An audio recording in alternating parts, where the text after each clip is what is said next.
আমাদের কালিয়াগঞ্জে খুব দুটো গুরুত্বপূর্ণ সোসাইটি আছে। একটা হচ্ছে পাইনিয়ার কোঅপারেটিভ সোসাইটি, আর একটা হচ্ছে মার্কেটিং সোসাইটি। যে দুটো সোসাইটির নোটিফিকেশান গত 28 তারিখে হয়েছিল।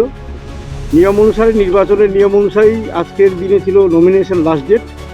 সেক্ষেত্রে আমাদের তৃণমূল কংগ্রেসের যারা সমর্থিত প্রার্থী, তারা আজকে পাইনিয়ার কোঅপারেটিভ এবং মার্কেটিং সোসাইটি, দুটো সোসাইটিটি আজকে নমিনেশন সাবমিট করলো। এবং সেক্ষেত্রে আমরা পাশাপাশি দেখলাম যে বিরোধী অর্থাৎ অপোজিশনে যারা আছে তারা কেউ আজকে এখানে নমিনেশন সাবমিট করেনি, যার জন্য তৃণমূল কংগ্রেস নিরঙ্কুশভাবে এবং একক সংখ্যাগরিষ্ঠতায় তৃণমূলের সমর্থিত প্রার্থীরা আজকে আমাদের কালিয়াগঞ্জের গর্ব পাইনিয়র এগ্রো সোসাইটি লিমিটেড সেটা দখলে নিল।